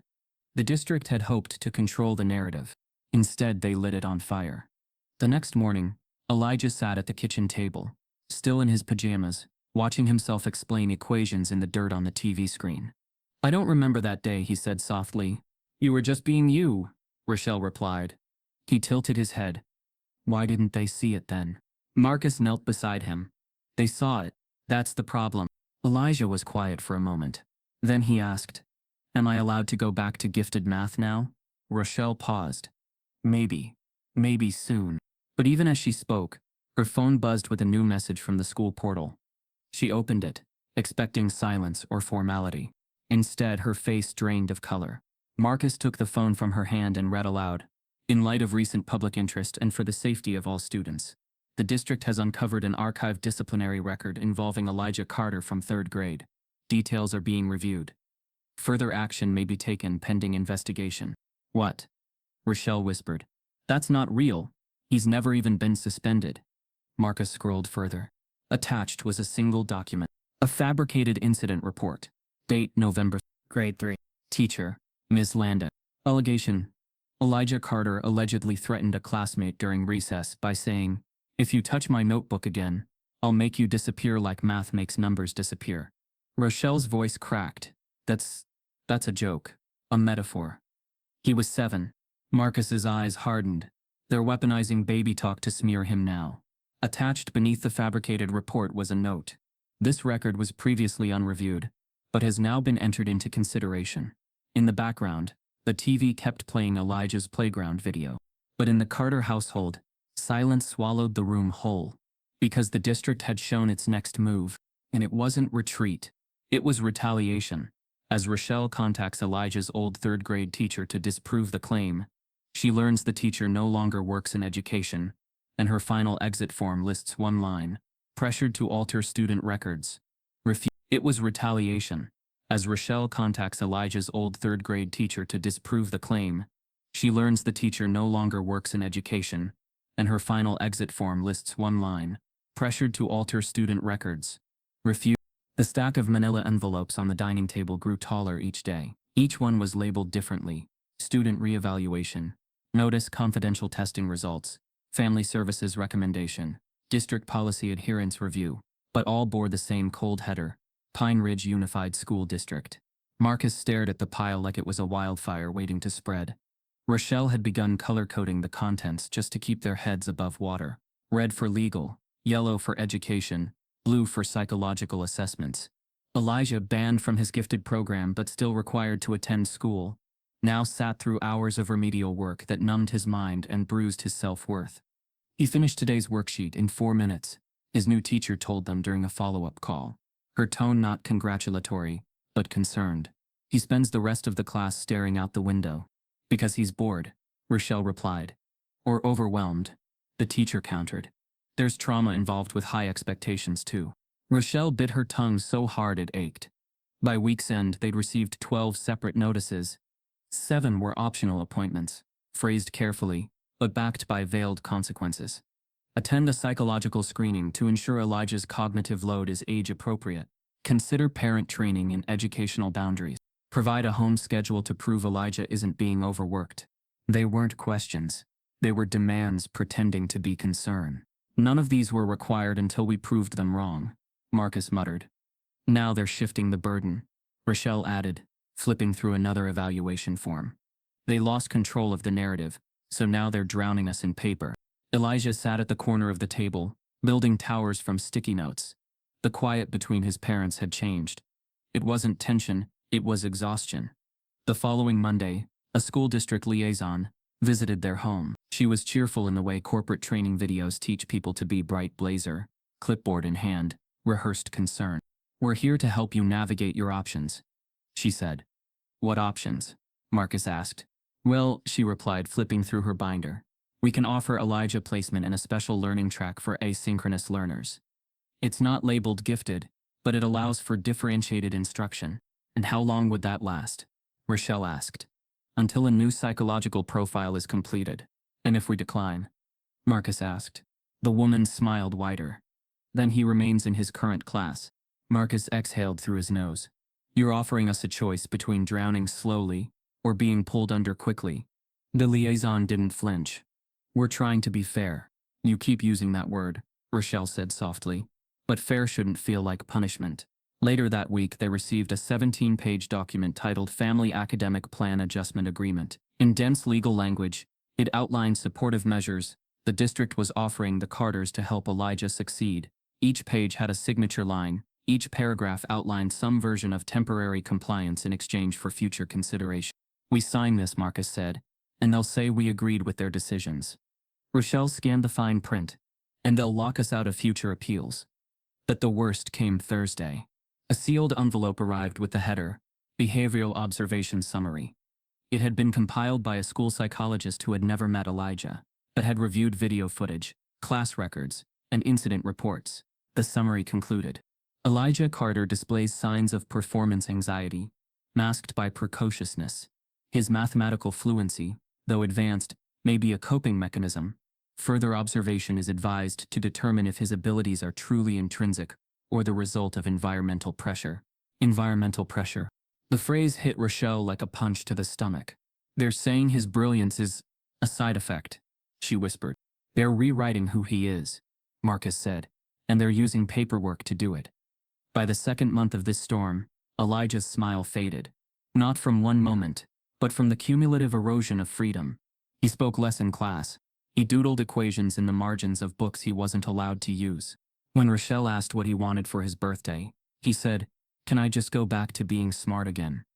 The turning point came on a rainy Tuesday, when Rochelle received a call from a blocked number. "Mrs. Carter?" the voice asked. "This is Alyssa Quinn. I'm with Walker and Payne. We're a civil rights law firm." Rochelle paused. "How did you get our number?" "The video," Quinn said. "The footage of Elijah in the dirt. One of our researchers sent it to me. We believe your family has a strong case." "A case?" "For racial discrimination, systemic bias, and academic retaliation. We've seen this before but never this clearly documented." Rochelle's throat tightened. "We don't have money for a fight." "That's why we're calling," Quinn said. "We'll take your case pro bono." Marcus joined the call midway through, his voice low and deliberate. "You think we can win?" Quinn didn't hesitate. "I think the truth is on your side, and I think the system is betting on you being too tired to fight." The silence stretched. Then she added, more carefully, "But you need to know if you move forward, they'll fight back, and not just through school channels. They'll dig into your family, into your past, anything they can find to reframe your story." Marcus looked at Rochelle, who met his eyes across the table. "What could they possibly find?" Rochelle asked. Quinn's voice stayed calm. "They won't look for what's true, they'll look for what's usable." That night, after Elijah had gone to bed, Marcus poured 2 mugs of coffee and set them on the kitchen table. "We always knew he'd be different," he said. "Not like this," Rochelle whispered. "No," Marcus replied. "But maybe being different means we can't let them decide what his story is." She looked at the wall behind him, the one covered in notes, forms, appeals, letters. A war fought on paper. Then she nodded. "Call the lawyer back," she said. "Tell her we're ready." The next morning, as Marcus prepares to contact the law firm, he receives a certified envelope from the district attorney's office, marked pending legal review, family background inquiry request. The courtroom was colder than it should have been. Rows of hard-backed benches, stretched in solemn silence. A large seal of the state hung on the wall behind the judge's bench, flanked by flags and the weight of institutional power. Reporters sat clustered on one side, pens poised. On the other, a growing number of parents, educators, and community activists watched with guarded hope. Elijah Carter sat between his parents, a small figure in a black blazer 2 sizes too big, swinging his legs beneath the bench. His fingers clutched the hem of Rochelle's sleeve. Marcus rested a protective hand on his son's back. At the table in front of them, their legal counsel, Alyssa Quinn from Walker and Payne, adjusted her papers. She was young, sharp, and had arrived with fire in her voice and files in her briefcase. The defendants, the Pine Ridge Unified School District, sat at the opposite table, flanked by 2 stone-faced attorneys, Superintendent Flannery at the center. The board members avoided eye contact with the family, their polished shoes tapping quietly beneath the table. The bailiff stood. "All rise." The Honorable Judge Annalise Burwell entered, her robe flowing, her expression unreadable. She looked over the docket, then at the room. "This court is now in session. Case number 21-398. Carter v. Pine Ridge Unified School District. Allegations of defamation, systemic racial bias, and academic retaliation. Let us proceed." Alyssa stood first. "Your Honor, we're here because a 10-year-old black boy was punished for being brilliant. He was accused, ridiculed, surveilled, and stripped of opportunity, not because he violated policy, but because he defied prejudice." She pointed gently toward Elijah. "He was labeled an anomaly, then a fraud. And when that wasn't enough, they rewrote his story using paperwork and bias masquerading as procedure." Flannery's attorney, a man named Paul Drayden, rose calmly. The district followed protocol. Concerns were raised. Investigations followed. The outcome was not racially motivated, but educationally necessary. He gestured toward Elijah. "We are not here to discredit this child. We are here to explain that his performance, however impressive, raised legitimate academic red flags." The judge nodded slowly. "Proceed with evidence." The day unfolded like a battle in slow motion. The district submitted footage of Elijah's test. Scans of anonymous tips, They introduced witness statements from staff claiming Elijah's attitude had shifted, that he had become disruptively confident. A teacher testified that Elijah refused to wait his turn during a math exercise. Another said he corrected the teacher too quickly, which confused his classmates. A third, trembling under cross-examination, admitted she once overheard other staff members say, "He's too sharp. Kids like that get out of hand fast." "But did you report the comment?" Alyssa asked. "No," the teacher whispered. "I didn't think it would matter." Then it was the Carter family's turn. Alyssa called Rochelle to the stand first. She described the nights Elijah couldn't sleep, afraid of being called a fraud the next day. She described the CPS visit, the mountain of red tape, the tears Elijah shed when he was pulled from his math class and placed in a room where he was told to color quietly. "He began to believe something was wrong with being smart," Rochelle said. "He stopped raising his hand at home." At home, the courtroom was silent. Then Alyssa called Marcus. He adjusted his tie nervously, clearing his throat as he took the stand. "Mr. Carter," Alyssa began softly, "what has this process been like for your family?" He exhaled, slowly. "It's like we've been shouting into the wind. Like every time we proved them wrong, they changed the rules." He looked toward the judge, his voice thickening. "When Elijah solved that math problem, I was proud. Not just because it was hard, but because of why he did it. He wanted to help his classmates. He wanted to share what he loved." He paused, holding the courtroom's attention. "They made that love a weapon. They called it suspicious. They made him feel like his own brain was something to hide." "Did you ever force him to study?" Alyssa asked. Marcus shook his head. "Never. We gave him space. He wanted to explore numbers." "And how has this affected your son?" Marcus's throat tightened. "Some days he asks if being smart is dangerous." The room felt heavier. Even Judge Burwell lowered her eyes for a beat. Alyssa offered one final question. "Who is Elijah Carter to you?" Marcus looked at his son, his voice cracking. "He's not a prodigy. He's not a case file. He's not a theory you test with cameras and spreadsheets. He's a child, my child, and he deserves to be believed." After a recess, the courtroom reconvened. Drayton rose from the defense table, holding a sealed folder. "We'd like to enter new evidence into the record," he said. "A confidential document relevant to staff oversight and internal policy." Alyssa stood quickly. "What is the nature of the document?" "It's titled Staff Bias Training, Pine Ridge District." A murmur rippled through the room. Judge Burwell frowned. "This was not disclosed earlier. Why now?" "It was recently located in a file that was previously archived," Drayton said. "It outlines prior staff training that contradicts claims of systemic ignorance." Alyssa's eyes narrowed. "Your Honor, I request a review before admission." Judge Burwell paused, flipping through the folder handed to her by the clerk. Her brows furrowed. She read in silence, flipping once, twice, then closing the file. "This changes the scope of the case," she said carefully. Alyssa stepped forward. "In what way?" Judge Burwell looked over her glasses. "This document includes testimonies from past staff who raised concerns about racial targeting in the gifted program. Testimonies that were buried, including notes of reassignments, complaints ignored, and at least one resignation citing racial bias." The courtroom froze. Alyssa blinked. "Your Honor, are you saying the district had prior knowledge of bias and did nothing?" Judge Burwell didn't answer directly. Instead, she set the folder aside and addressed the room. "This case cannot move forward until this document is properly examined. I am calling a 72-hour pause for independent review. Court is adjourned until then." The gavel struck the bench. The noise that followed was anything but silent. Outside, reporters swarmed. Microphones were shoved into Rochelle's face. Questions flew. "Do you feel vindicated? Will this document prove systemic racism? Will Elijah return to his program now?" She pushed past them, shielding her son, who gripped her hand tighter than ever. Inside the district offices, chaos erupted.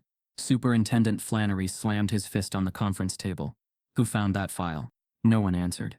Because somewhere in the chain of suppression, someone had finally broken ranks, and now, the secret was loose. The next morning, a whistleblower leaks the full 2019 bias training file online, including one line that stops the internet cold. Recommended protocol.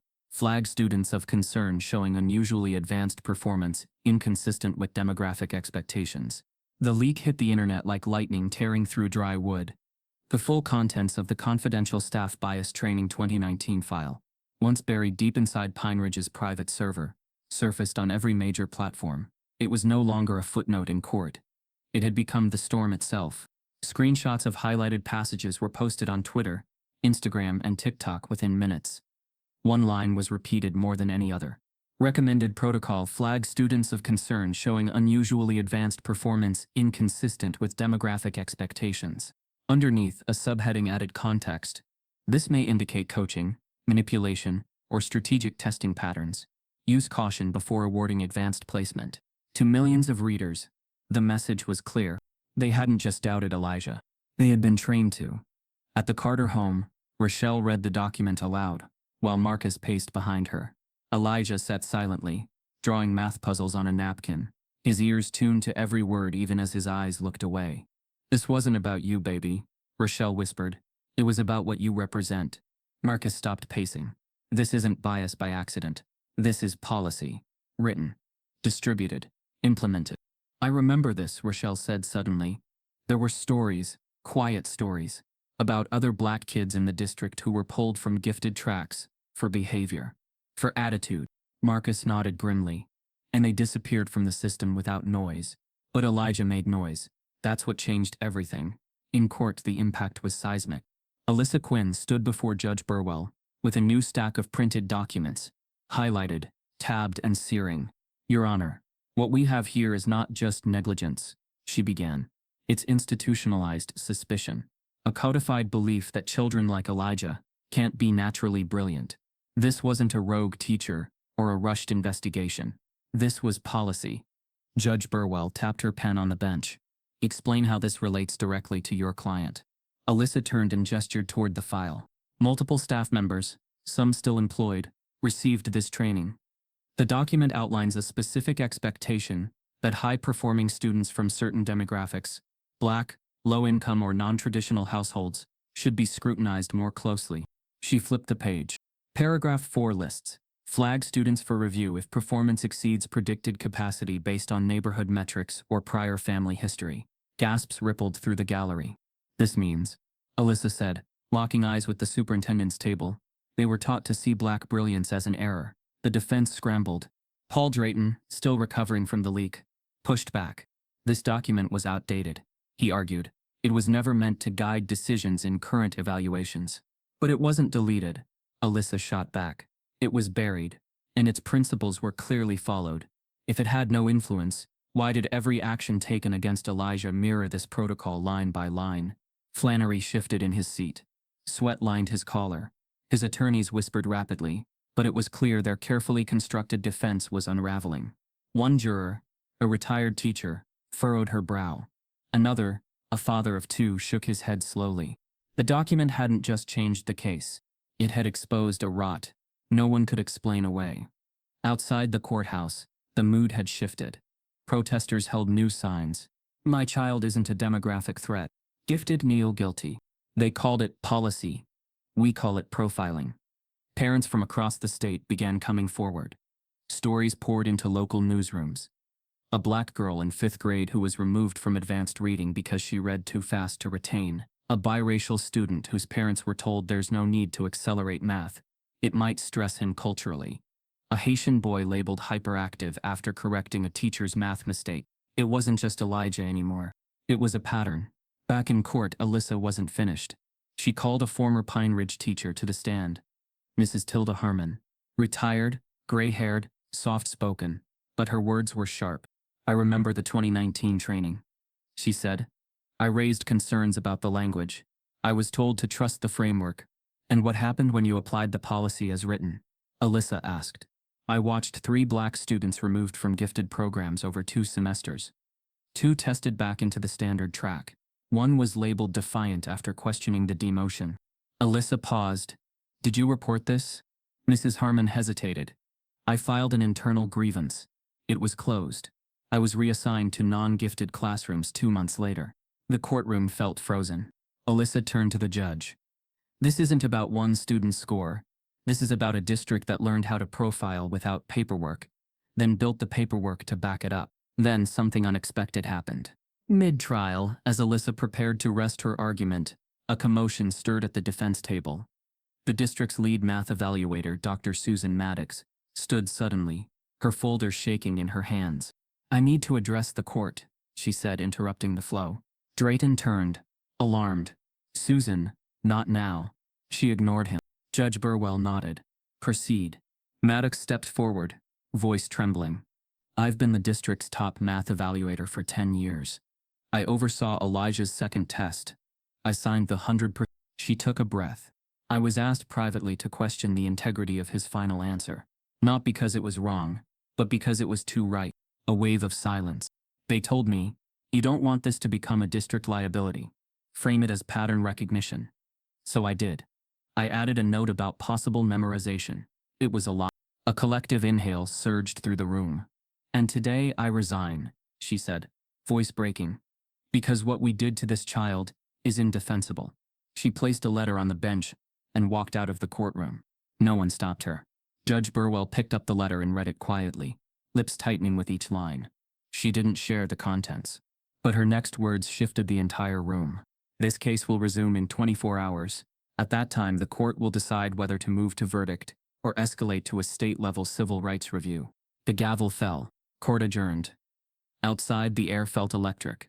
People cried. Cameras flashed. The internet exploded. Marcus turned to Rochelle and whispered, "We're not just fighting for Elijah anymore." "No," she said. "We're fighting for every kid they erased." Elijah stood between them, clutching his father's hand, as the courthouse doors opened and the world looked in. Back at home, Rochelle opens the resignation letter, left behind by Dr. Maddox.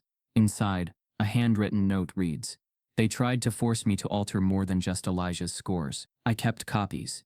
You'll want to see them." The envelope was unmarked, sealed in plain white, left beneath Rochelle's windshield wiper the morning after the evaluator's dramatic resignation. Inside was a folded page, thick parchment paper, the kind used when someone wants their words to last. At the top, "To whom it may concern." It was signed at the bottom by Dr. Susan Maddox, the district's senior math evaluator. The same evaluator who had stood in open court and walked away from her 10-year career. The same woman who had once been tasked with determining whether Elijah's genius was real or problematic. Rochelle unfolded the note slowly at the kitchen table, heart pounding like a drum line in her chest. Marcus hovered behind her. Elijah sat at the end of the table with a bowl of dry cereal, unaware that his life was about to shift again. Rochelle began to read aloud. "I was asked to revise internal commentary around Elijah Carter's second assessment. The directive came not from academic staff, but from administration. They used terms like performance irregularity and optics. I was warned that a perfect score would raise eyebrows with the press and disrupt the district's credibility. I was told to plant doubt, not in his work but in his identity. I was asked to suggest possible memorization of known problems and to emphasize advanced pattern mimicry. These phrases were designed not to accuse but to erode confidence. I could no longer justify my silence. I resign, effective immediately. For further verification, I've attached printed copies of internal communications from the last 6 months, memos, staff notes, and direct instructions from senior district officials. These documents were kept offline. I made copies before they were deleted. Attached were 12 pages, scanned emails, internal messaging threads, notes with timestamps and headers marked confidential. And then the bombshell. This wasn't about Elijah. He is one of many. The only difference? His family didn't back down. Rochelle stared at the final line. Marcus didn't speak. He just picked up the pages and began scanning them, lips tightening as he read. One message from the district's chief of operations. "If we let this one pass, we'll have to open the floodgates. Others will come forward. We need a firm stance." Another. "The parents are pushing this racial narrative hard. Frame it as emotional overreach. Undermine their credibility, not the child's." And then, "He's too clean. No priors. No suspensions. No errors. Dig deeper, maybe something in the family history. A loose thread." Marcus slammed the table with his fist, making the papers jump. "They weren't just trying to silence Elijah," he growled. "They wanted to destroy us." So, Alyssa Quinn reviewed the letter and accompanying evidence within an hour. "This is it," she said. "The smoking gun. Not just implicit bias. Intentional sabotage." "Can we introduce it in court?" Rochelle asked. Alyssa nodded. "We will. But we won't be the first." "What do you mean?" Alyssa turned her laptop toward them. Someone had already leaked the resignation letter online. The scan first appeared on a small civil rights blog. It was reposted by a local education reform page, then retweeted by an Atlanta news reporter, then again by a state senator. Within 5 hours it was trending on Twitter under matter that broke them, and justice for Elijah. Celebrities added fuel. An award-winning actor posted, "Elijah Carter is not just a boy, they made him a battleground. This letter proves it. Shame on that district." A tech CEO tweeted, "If a 10-year-old solving math is treated like a threat, what chance do we have at innovation? Fix this. Fast." By evening the story had moved beyond education. News anchors used words like coordinated cover-up, racial profiling playbook, and weaponized bureaucracy. A panel on MSNBC aired side-by-side footage, one of Elijah solving equations in the dirt, and the other of the leaked emails targeting his family. The contrast was damning, but the most powerful wave came from the ground. Parents across the country, black, white, immigrant, rural, urban, began posting stories of their own children being silenced, overlooked, or penalized for being exceptional in spaces that expected them to be average. Videos poured in. Photos of little girls reading Shakespeare at 6. Boys coding at age 8. Teens rejected from advanced classes despite scoring above grade level. One mother posted, "They told me my daughter was too loud for gifted placement. She was just excited." Elijah's story is ours too. The Pine Ridge School Board called an emergency press conference the following morning. They stood on a makeshift stage, in front of district headquarters, framed by school banners and guarded by silent security officers. Superintendent Flannery was not present. Instead, the board president, his tie shaking slightly in the wind, read from a prepared statement. "We are aware of the documents released regarding former evaluator Dr. Maddox. We do not condone the actions described, and will investigate fully. Then, after a pause, we will be holding an internal vote to determine whether Superintendent Flannery will continue in his role." The crowd of reporters erupted with questions. Is this an admission of guilt? Will Elijah Carter be reinstated? Is the district planning to settle? The board members said nothing more. But the damage was already done. The Carter family wasn't just winning the legal battle. They were winning the country's attention. Back home, Elijah sat on the living room floor, surrounded by notebooks and markers. He was building something, a game board of sorts, made of math questions and puzzle paths. "What's this?" Marcus asked. "It's a logic maze," Elijah said softly. "You solve clues and unlock paths. But if you doubt the right answer, the maze resets."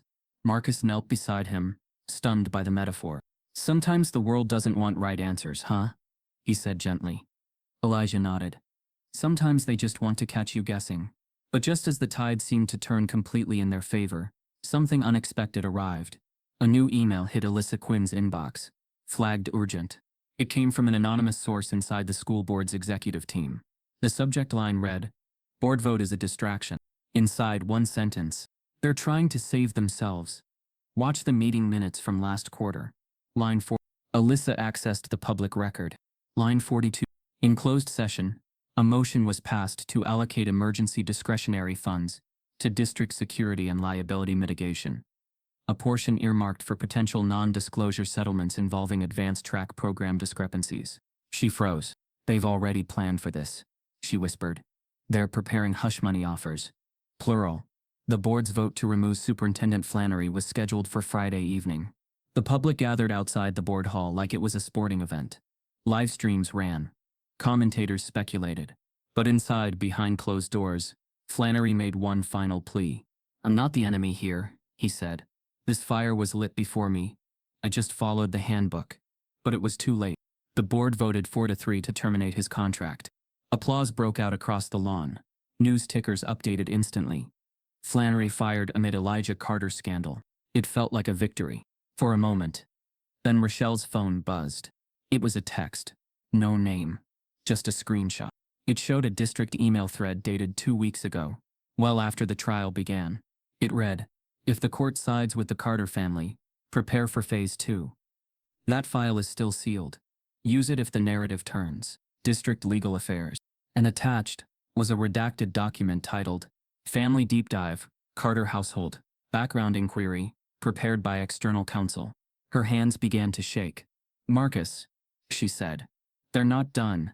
The document in question is unsealed by mistake, and inside it contains a buried detail from Marcus's past, one the district plans to spin into a media bombshell before the final court ruling. The morning the FBI arrived at Pine Ridge Unified School District, the hallways felt colder than usual. Two black SUVs pulled into the faculty lot just after 9 a.m. Suited agents stepped out, flashing credentials as they passed through the front doors. Teachers, already rattled from weeks of headlines, froze mid-conversation. Students stared through windows. Whispers turned into rumors before first bell even rang. But this time, the school couldn't spin the narrative, because this time, the federal government had taken interest. At the center of it all was a slim black folder with a single line across the front.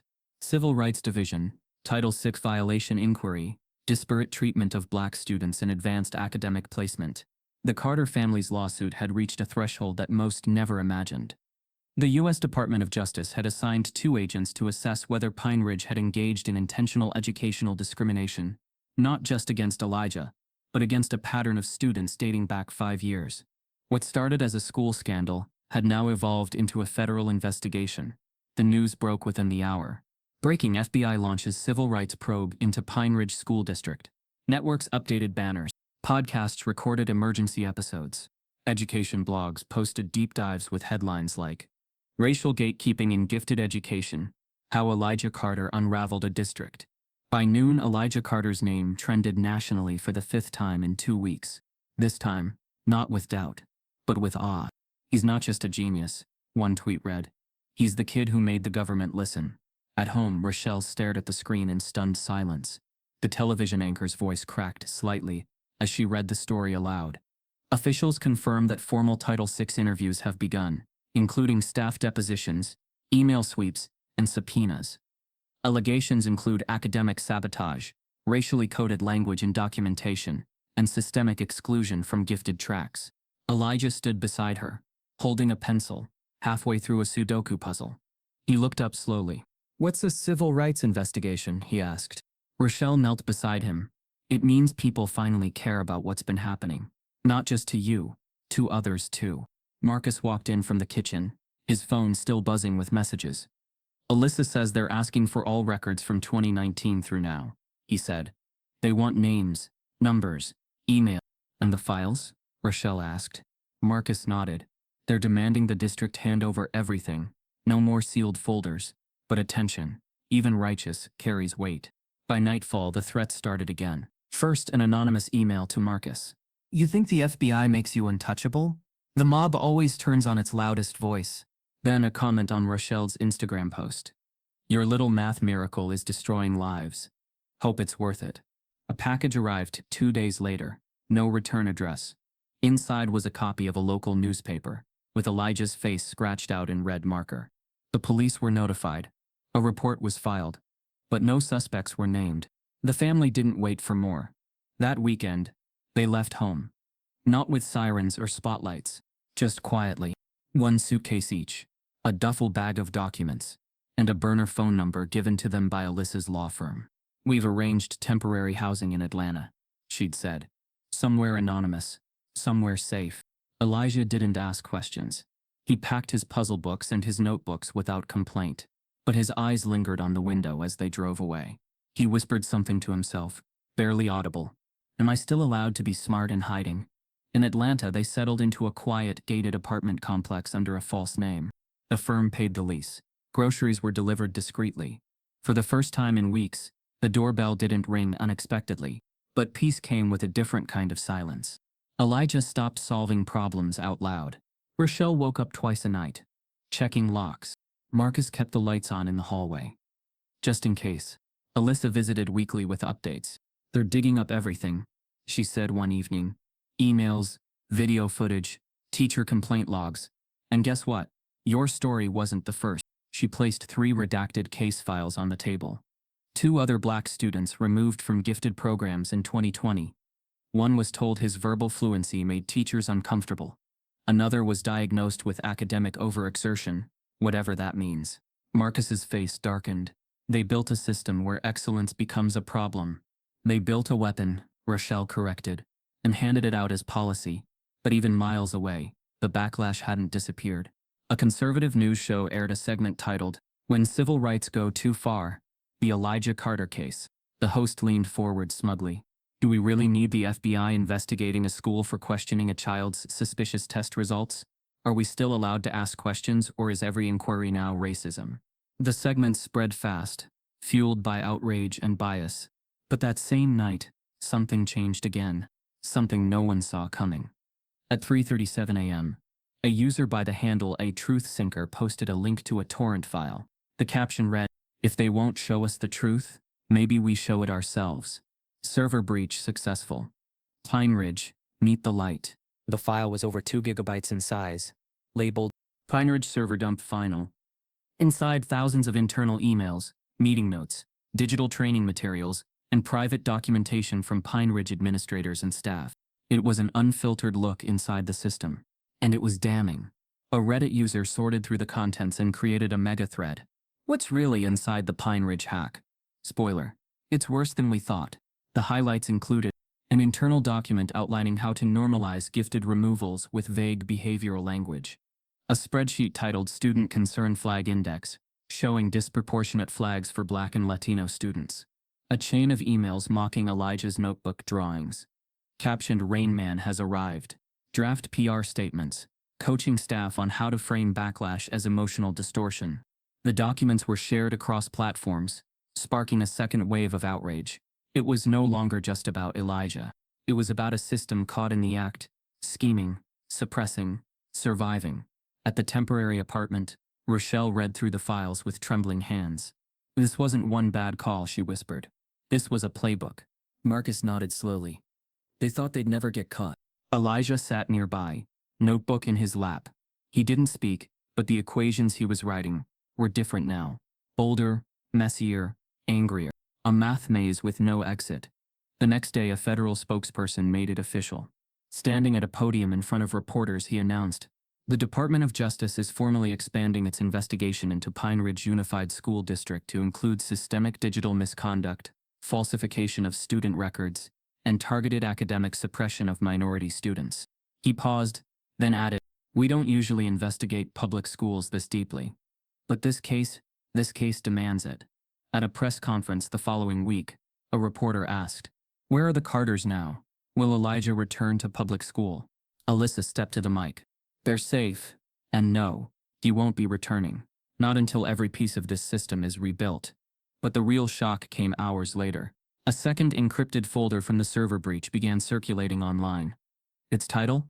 Off Record, Media Playbooks, Family Dirt, and Legal Diversion Tactics. Inside were multiple references to Operation Reframe, a campaign launched by district attorneys to smear Marcus Carter's past in order to shift public narrative. one file was marked Carter Sr., prior arrest, sealed, 1998.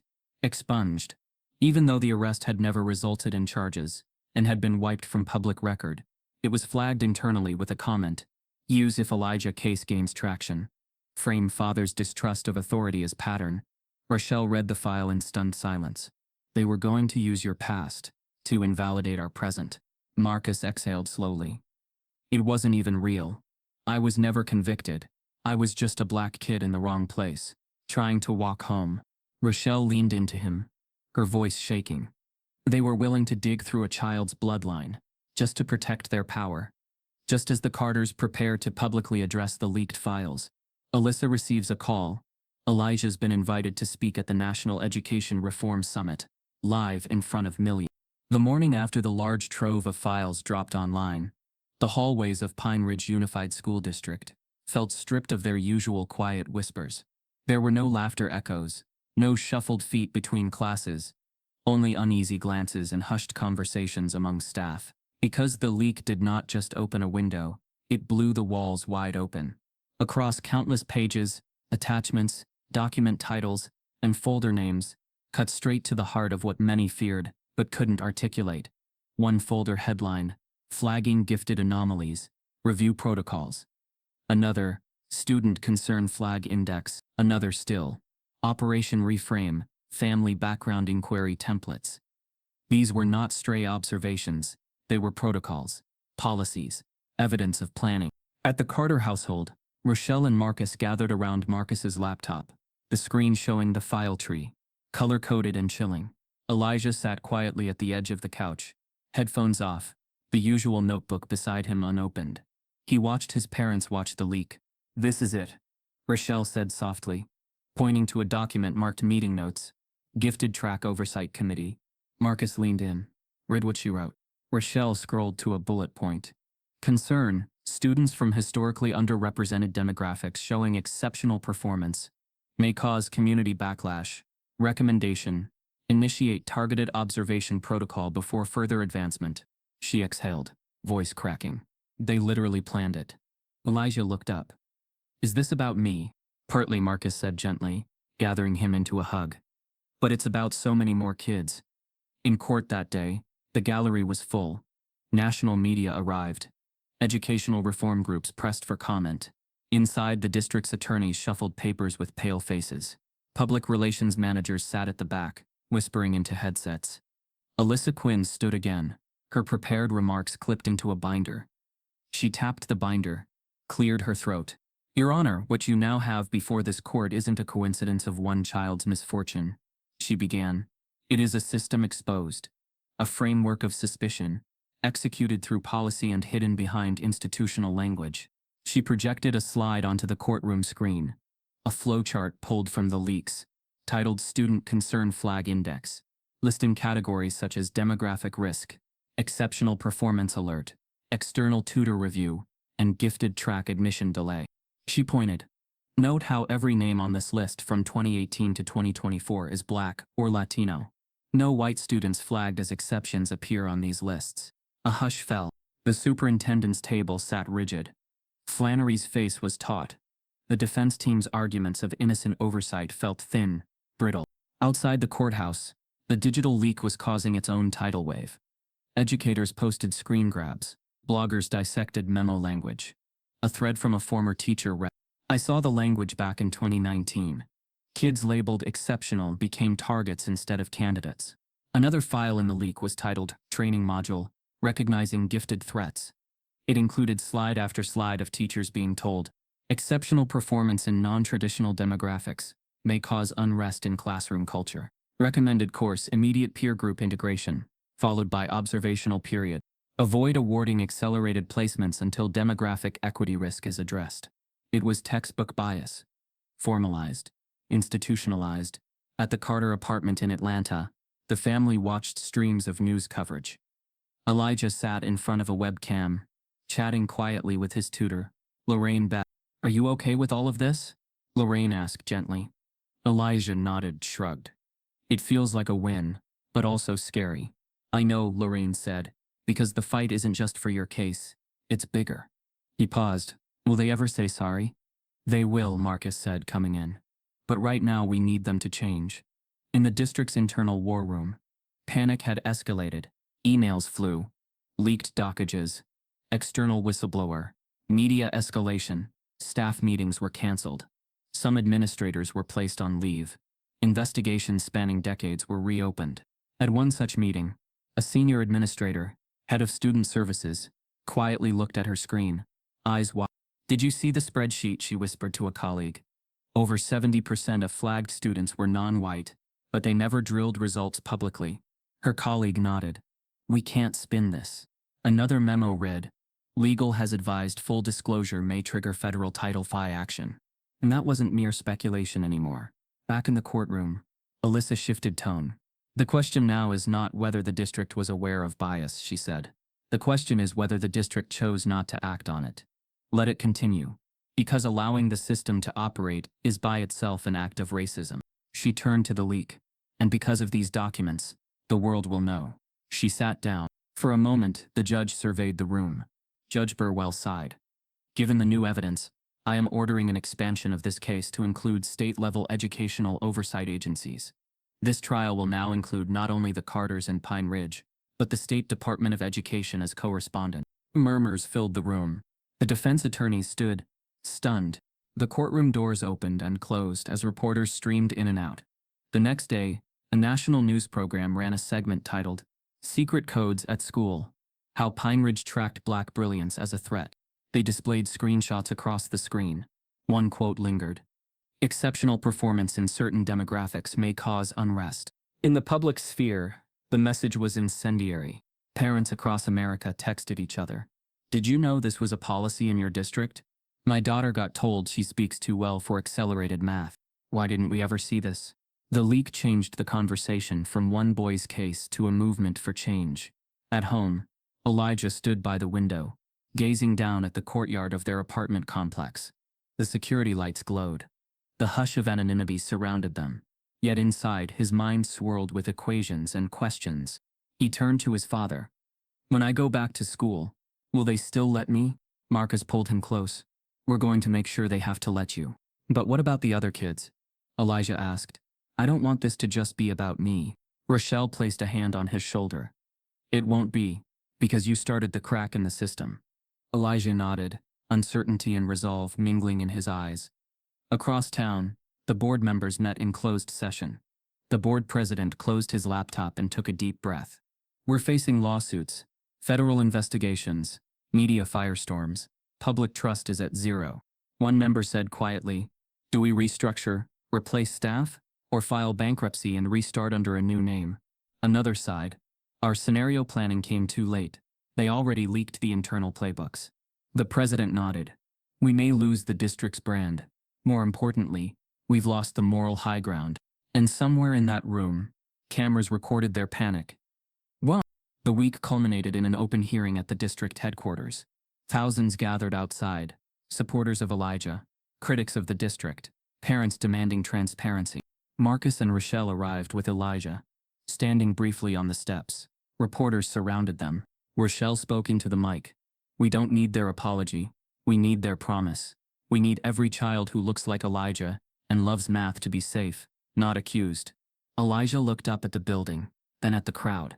When he spoke, his voice soft but clear. Math made me brave, he said. They wanted to make me quiet instead. The crowd responded with cheers, but inside the district administrators watched through glass doors. Documents, leaks, witness testimony, all built toward one inevitable outcome. The district's secret was not just exposed. It had become undeniable. But then came another twist. Late that evening, the Carters received a notification. You have new access to server dump archived folder Jun PR USD leak extra. They opened it. Inside was a video file, time-stamped 8 years earlier. It showed a meeting at the school board where a high-ranking official said, we need to make sure the gifted pool reflects our neighborhood averages. Too many outsiders skew the metrics. The phrase outsiders cut deep. The file name, Board Meeting 08. The district had been planning this for years. Elijah may have triggered the public exposure. But the patterns ran deeper. As public outrage peaked, as media turned the district into a cautionary tale, the Carters got one more call. An invitation. They were asked to attend a televised education summit. Live broadcast to millions, where Elijah was to speak about his experience, gifted education, race, and justice. The weight of it rested on the boy's shoulders. He wasn't just a student anymore. He was a voice. He was a symbol. In the district, it was exposed, unraveling, losing control of the story it had tried to script for years. As the Carters prepare for the summit broadcast, the school board announces a vote the next morning, not just to fire the superintendent, but to dissolve the district's gifted program entirely. The lights dimmed in the vast auditorium, and a hush fell over the assembled audience of educators, policymakers, students, and families tuning in from every corner of the nation. At the center of the stage stood a single lectern with a small microphone, a clear glass of water, and a slate that read, National Education Reform Summit, Keynote Speaker, Elijah Carter. Beneath the summit banner, the words changing the narrative of gifted education glowed in bold type. Backstage, Marcus adjusted his tie and Rochelle wiped away the last tear from her cheek. Elijah stood nearby in his crisp navy blazer, his oversized glasses catching the stage lights. For a moment, he took a deep breath, stared out into the darkness, and wondered how he had gotten here from the quiet Georgia classroom, where whispers followed him, to this moment before millions. A stagehand passed him a clicker. Without a word, he stepped forward. The camera lights flared, and the global live stream began with the soft prompt, going live in 3, 2, 1. The auditorium lights brightened.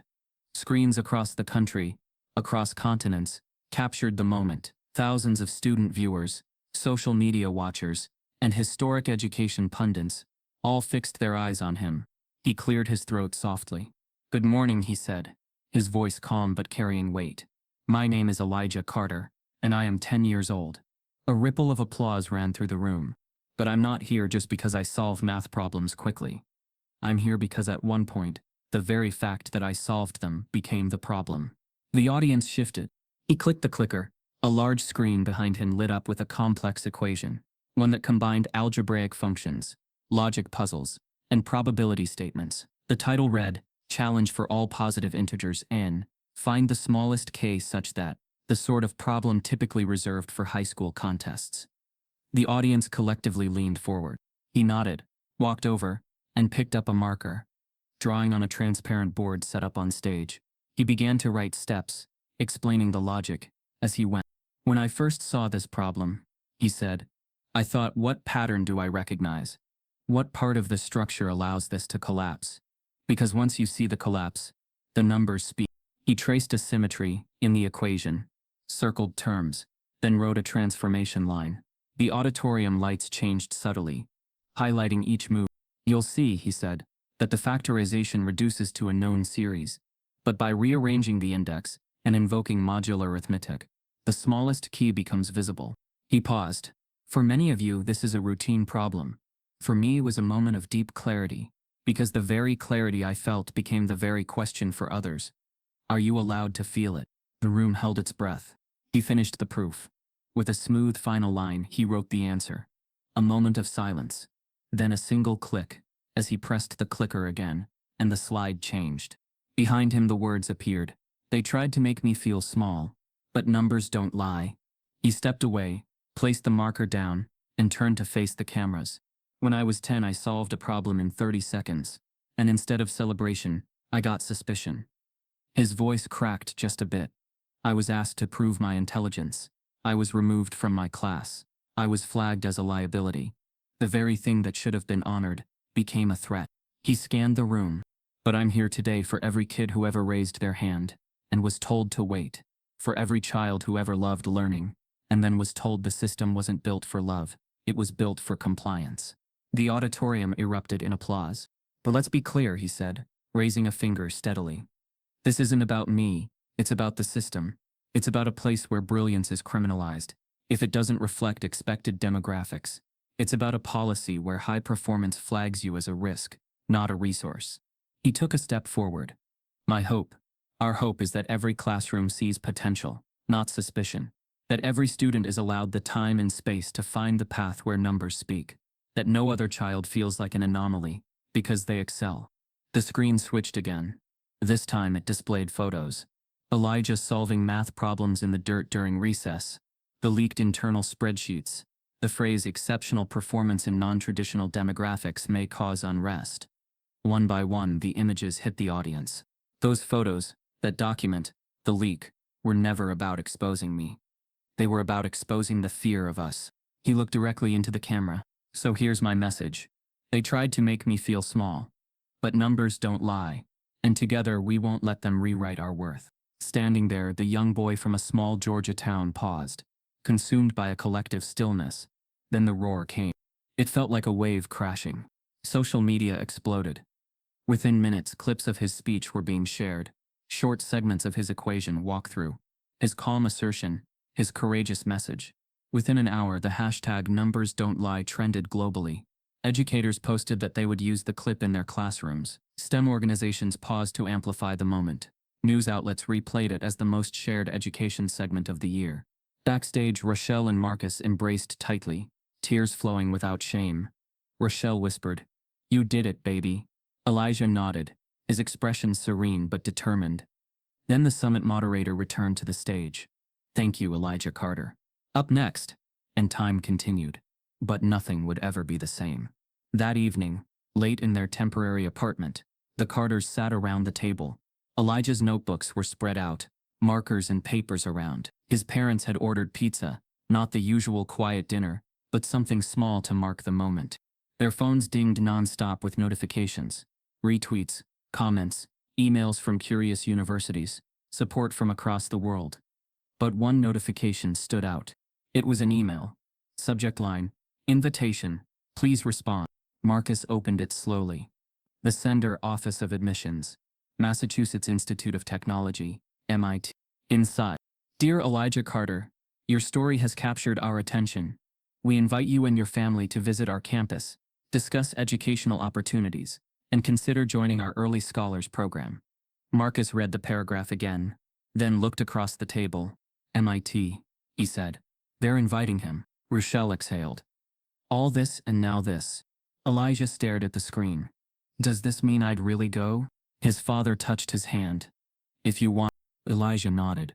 But even as the future spread out in front of him, there was a quiet realization.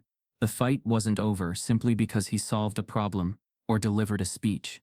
The system still stood, the policies still existed, and the moment of invitation did not erase the years of suspicion.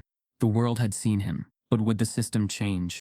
The camera lights might fade, the headline might move on, but the echoes of his voice, the clarity of his proof, the message he delivered, they would not fade. And somewhere in the midst of that hope and possibility, the Carters braced for what came next. Because true change needed more than a speech. Just as it seemed resolved, Elijah's family receives another sealed letter, this one from MIT's Early Scholars Unit. But inside is an unexpected condition, a public statement by the family endorsing the institution's diversity metrics, or the invitation is rescinded. If this story made you feel something, if it reminded you that brilliance should never be punished, and that no child should be doubted because of their skin, don't let it stop here. Type yes if you believe in justice. Subscribe if this broke your heart.